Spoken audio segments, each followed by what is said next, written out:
श्री गणाधिपतये नमो नमः। सरस्वती मात्रे नमो नमः। सावित्रीबाई फुले एकादशः पाठः। शिक्षा हमारा अधिकार है। Education is the prime factor in our life. We have every right to acquire it. हमारे समाज में कई समुदाय इससे लंबे समय तक वंचित रहे हैं। Many people from our society have been deprived of getting education properly. उन्हें इस अधिकार को पाने के लिए लंबा संघर्ष करना पड़ा है। They have fought a lot to get this right. लड़कियों को तो और ज़्यादा अवरोध झेलना पड़ता रहा है। The girls were highly deprived of getting education.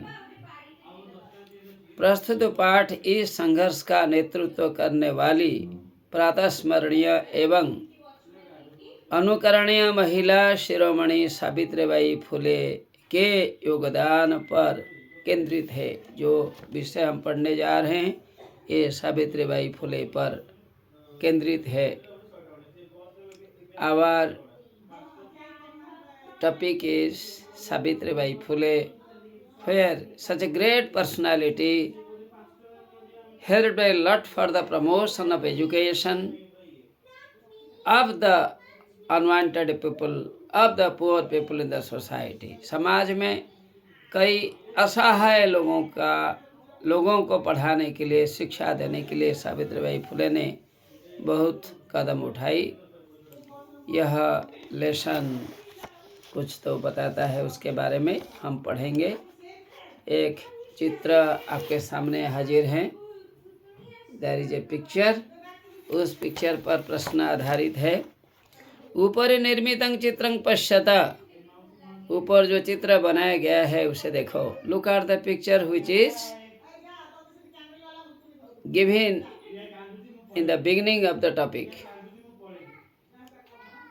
Picture देखने से हमें आइडिया होता है, छोटे छोटे भावों का डेवलपमेंट होता है हमें। तो चित्र कोई खराब चीज़ नहीं है। हमारे मन में इन चित्रों से अद्भुत आइडिया इकट्ठे हो जाते हैं। इदं चित्रं कस्याचित् पाठशालायाः वर्तते। जो चित्र आपने अभी देखा यह किसी पाठशाला का है। यं सामान्य पाठशाला नास्ति। ये एक ऑर्डिनरी स्कूल नहीं है। This is not an ordinary school. यमस्ति महाराष्ट्रस्य प्रथमा कन्या पाठशाला। ये महाराष्ट्र में स्थित है, जो कि पहला विद्यालय है, जो कि पहली पाठशाला है औरतों के लिए। औरतों के लिए ये पहली पाठशाला है। औरत भी पढ़े, यही आवाज़ उसने उठाई। किसने? सावित्रीबाई फुले ने। एका शिक्षिका गृहात् पुस्तकानि आदाय चलती। एक शिक्षिका कुछ पुस्तकें लेकर बाहर निकलती है। A teacher is going from her home to outside. I mean she is going to school. क्या हो रहा है देखिए। मार्गे कश्चित् तस्याः उपरि। जब रास्ते में वो जा रही है उसके ऊपर धूलिं कश्चित् च प्रस्तर खंडान क्षिपति। कोई धूल फेंक रहा है उसके ऊपर, और कई छोटे छोटे पत्थर के भागों को अर्थात छोटे छोटे कंकड़ों को कोई फेंक रहा है। कोई धूल फेंक रहा है तो कोई कंकड़ फेंक रहा है। अर्थात औरतों को इस प्रकार काम में नहीं जाना चाहिए। समाज में देखिए कैसे लोग हैं। How they check a person while somebody is going to teach in a school.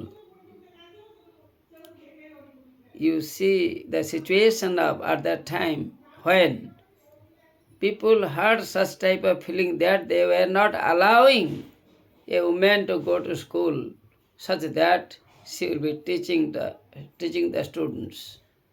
यह समाज के लोग नहीं चाहते। कोई धूल फेंकता है तो कोई कंकड़ फेंकता है।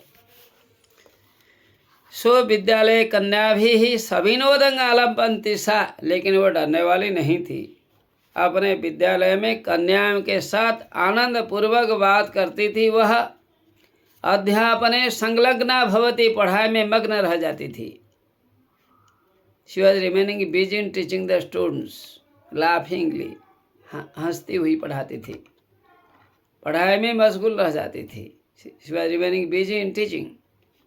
तस्याः स्वकीयम अध्ययनम् अपि सहैव प्रचलति। यह बात नहीं है कि पढ़ा रही है अपनी पढ़ाई भी छोड़ दी। No, she did not leave her study, she is teaching as well as she is also acquiring knowledge, reading somewhere else. केयंग महिला, ये महिला कौन है जिसके बारे में हम पढ़ रहे हैं? Who is that lady? अपि उयंग इमांग महिलांग जानी था। Do you know this women? यमेव महाराष्ट्रस्य प्रथमा महिला शिक्षिका। यह महाराष्ट्र की पहली नारी शिक्षिका है। सावित्रीबाई फुले नामधेया, जिसका नाम सावित्रीबाई फुले है। यह सावित्रीबाई फुले है, महाराष्ट्र की पहली महिला शिक्षिका है। लेकिन वो खातिर नहीं करती थी कोई धूल फेंके या पत्थर फेंके, कोई धूल फेंके या कंकड़ फेंके, पढ़ाई इसने हटने वाली वो नहीं थी। She was very strong by nature. She was not caring public who were disturbing her while going to school. जनवरी मासस्य तृतीय दिवसे, जनवरी के महीने में थर्ड डे में, मतलब 3 जनवरी 1831 को क्या हुआ? ख्रीष्टाब्दे अर्थात 31+28 ख्रीष्टाब्दे महाराष्ट्रस्य नायगाम नामनी स्थाने सावित्री अजायत। सावित्री का जन्म कहाँ हुआ? न नायगांव में। नायगांव किस राज्य में है? न महाराष्ट्र में है। जब इसके बारे में हम पढ़ने जाते हैं, उसके बारे में व्हेयरअबाउट्स भी हमें जानना चाहिए। We should know the whereabouts of the person, what is her name, which place does he belong, does she belong, ये भी हमें जानना चाहिए। तो ये साधारण जानकारी है, हमें पाना चाहिए। तस्याः माता लक्ष्मीबाई, माँ का नाम क्या है? लक्ष्मीबाई। पिताजी का नाम क्या है? पिता च खंडोजी इति हवितो, और पिताजी खंडोजी थे। माताजी लक्ष्मीबाई, माताजी लक्ष्मीबाई थी, पिताजी खंडोजी थे। अभिहितो मतलब कथितो, माता पिता का नाम लक्ष्मीबाई एवं खंडोजी था। फिर आगे बढ़िए। नववर्ष देश्या सा ज्योतिबा फुले, ज्योतिबा फुले महोदयेन, यहाँ बताया गया है कि इनकी शादी हुई थी। किसकी? सावित्रीबाई फुले की। कितनी उम्र वाली थी? What was her age at that time whenever she was given marriage? At that time she was only 9 years old. शादी के समय उन्हें 9 साल हुआ था। और किनके साथ शादी हुई?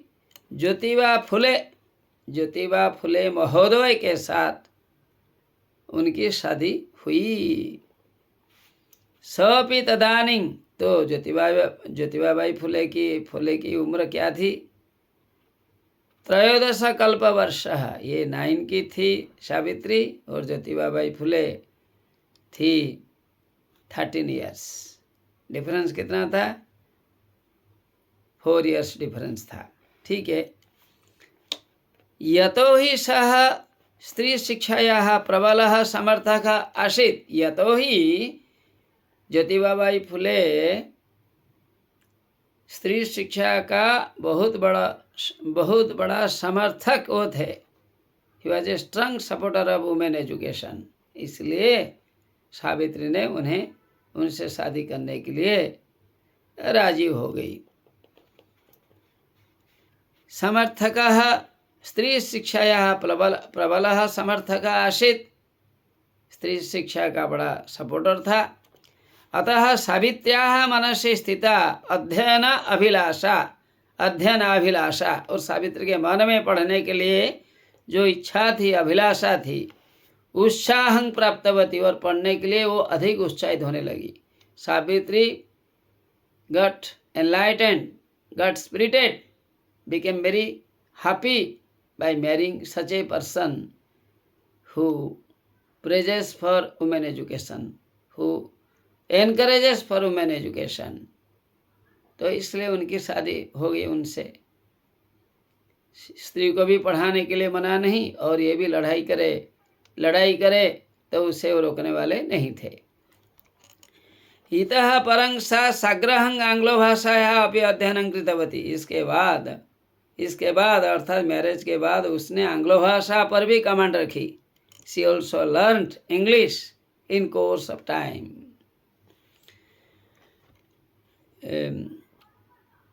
अष्टचत्वारिंशत् अधिके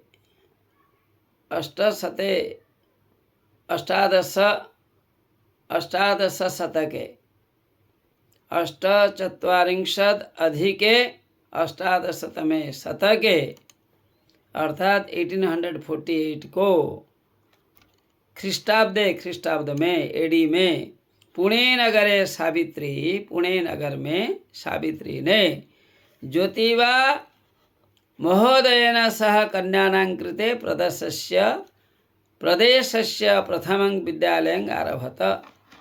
सावित्री के साथ ज्योतिबाई फुले मिलकर कन्याओं के लिए एक पहला विद्यालय की शुरुआत की। कहाँ? पुणे में सावित्री एवं ज्योतिबाई फुले मिलकर एक स्कूल का शुरुआत की। They started A school for women only. तदानीं सा केवलं 17 वर्षीय आसीत्। उस समय ज्योतिबाई फुले उस समय सावित्री 17 साल की हो गई थी। Eight that time Savitri was of 17 years।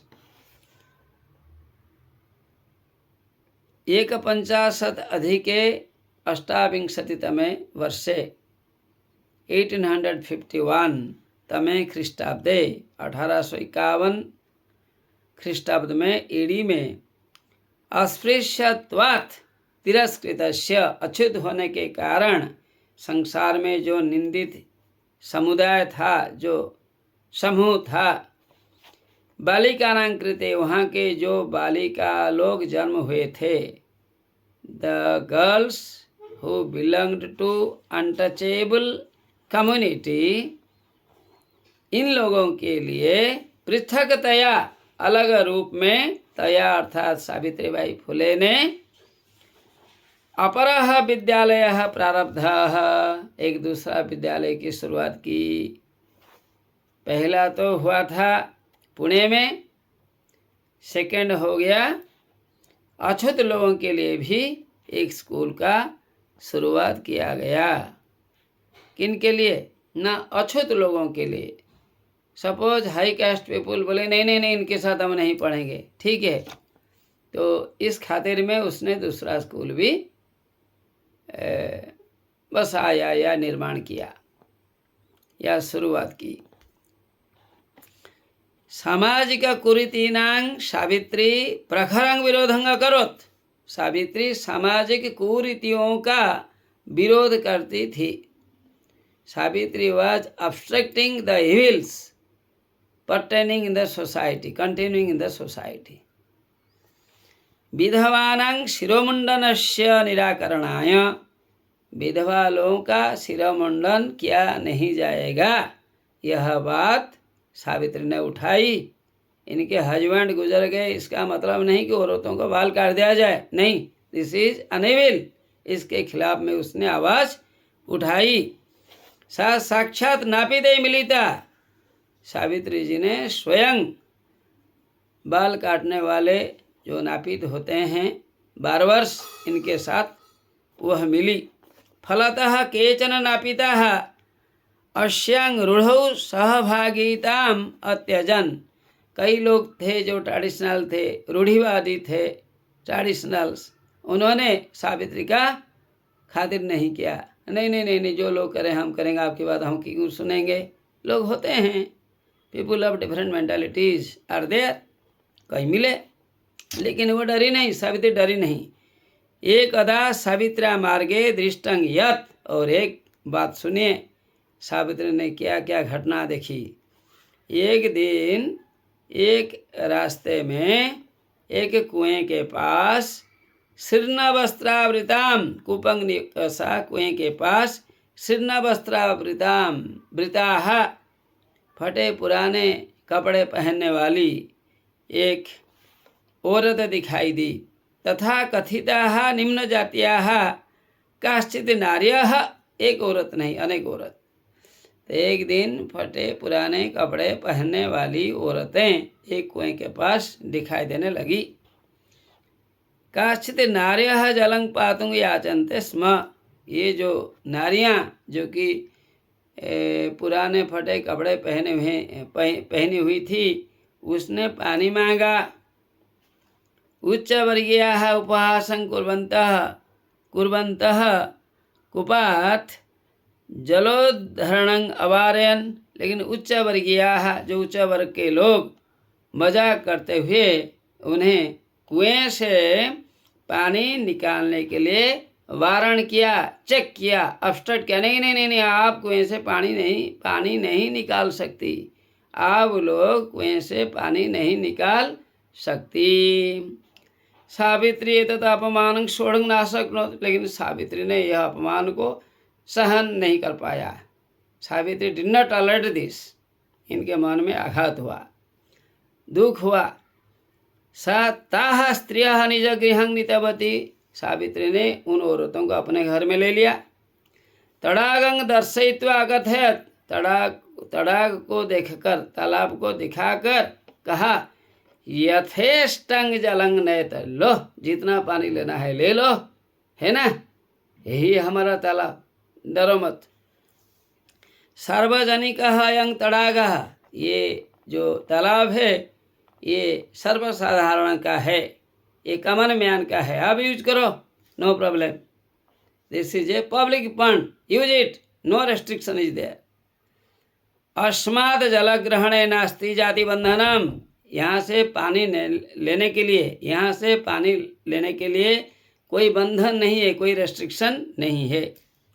तया मनुष्याणां समानतायाः तया मनुष्याणाम, अर्थात सावित्री के द्वारा मनुष्यों का समानतायाः, सोशल ऑब्स्ट्रक्शन, समानताया अर्थात equality. She was thinking that all are equal, there is no difference because of caste, creed, religion etc. ऐसा कोई नहीं है, ये सावित्री जी का भावना थी उसने। और समानता पर विश्वास करने वाली वह थी, सभी समान है, सबका समान अधिकार है। स्वतंत्रतायाश्च पक्ष, और सभी स्वतंत्र है, all are equal, all are independent, सभी स्वतंत्र है, सभी मुक्त है, काम कर सकती हैं। There should not be any restriction on women. पक्ष सर्वदा समर्थित, सावित्री जी ने सर्वदा, हमेशा, सर्वथा, हर जगह यही पक्ष को समर्थन किया, अर्थात सभी औरत समान है, सभी के लिए न्याय समान है, सत्य समान है, किसी को दुख नहीं मिलना चाहिए, कोई अलग नहीं हो सकता है, सभी समान है। अर्थात सभी औरतें समान कार्य कर सकते हैं, जैसे बड़े लोग करते हैं वैसे छोटे लोग करेंगे। समानता का अधिकार है, all are equal, all should enjoy equal rights, nobody should bar them from using their rights. महिला सेवा मंडल, उन्होंने क्या क्या किया कि किनके द्वारा प्रभावित थी सावित्री। महिला सेवा मंडल महिलाओं की सेवा के लिए जो कमीशन था उसका वो समर्थन करने वाली थी। शिशु हत्या प्रतिबंधक गृह, जो शिशुओं को, छोटे छोटे बच्चों को जो लोग मार देते थे, इस खराब काम को रोकने के लिए भी उन्होंने आवाज़ उठाई। महिलाओं की सेवा के लिए आवाज़ उठाई, कमीशन में योग दी, और शिशुओं की हत्या को भी उसने रोका। इत्यादिनां संस्थानां स्थापनायाम, इन्हीं संस्थाओं को स्थापना की। क्यों स्थापना की? अर्थात महिलाओं की सेवा की जाए, ऐसी एक संस्था जो है महिला सेवा मंडल की स्थापना उसने की। फिर क्या की? क्या स्थापना की ना? शिशु हत्या का जो ऑफिस भी उसने खोली। नहीं, औरतों की हत्या नहीं करें, अर्थात छोटे बच्चों की हत्या नहीं करनी चाहिए, छोटे बच्चों की हत्या नहीं करनी चाहिए, इसके खिलाफ में उसने आवाज़ उठाई।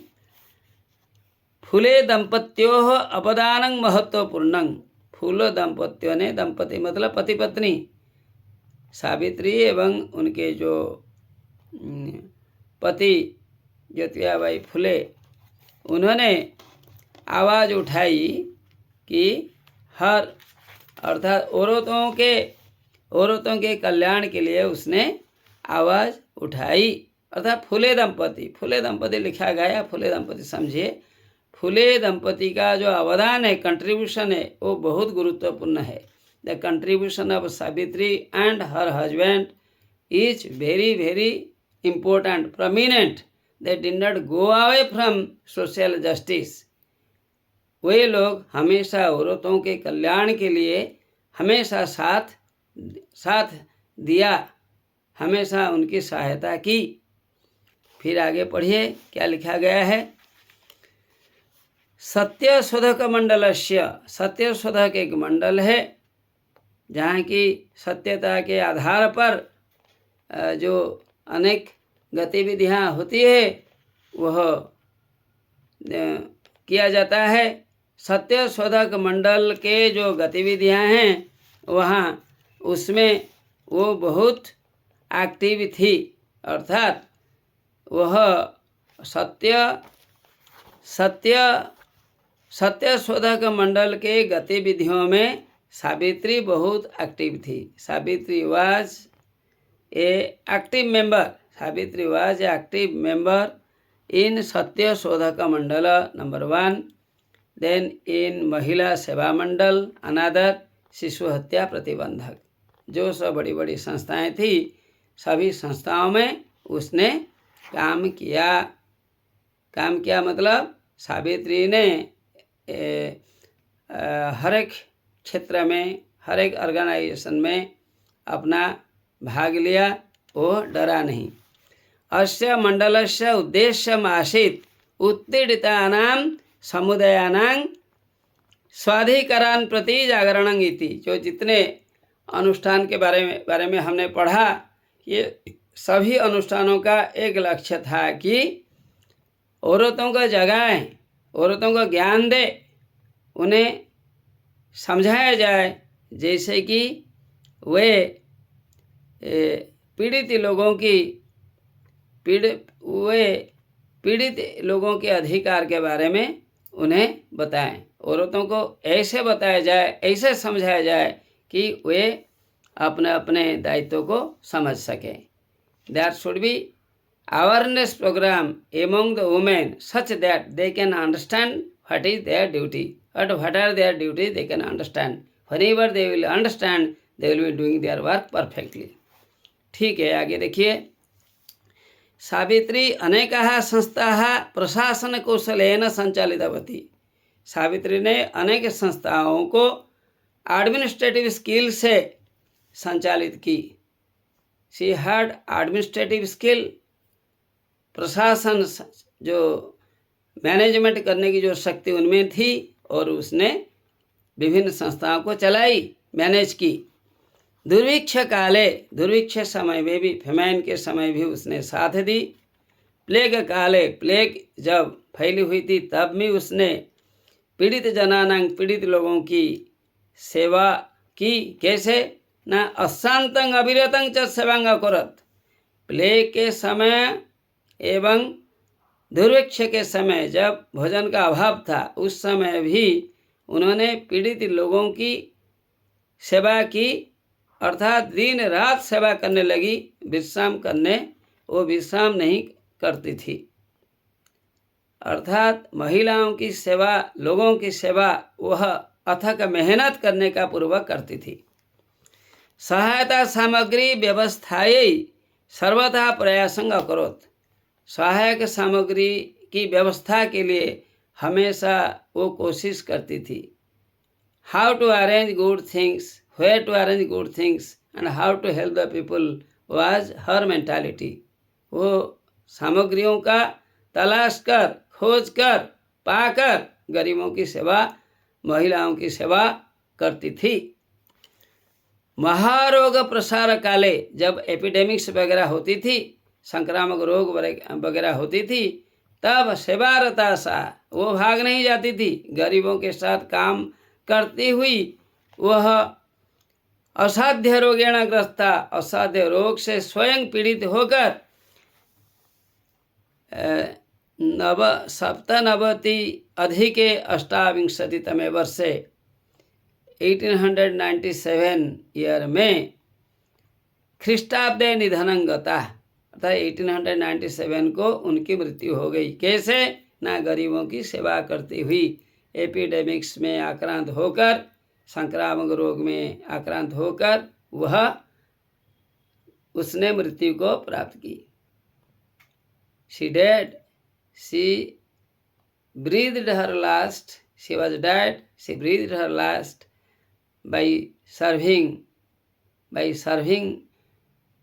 the people who were affected by epidemics.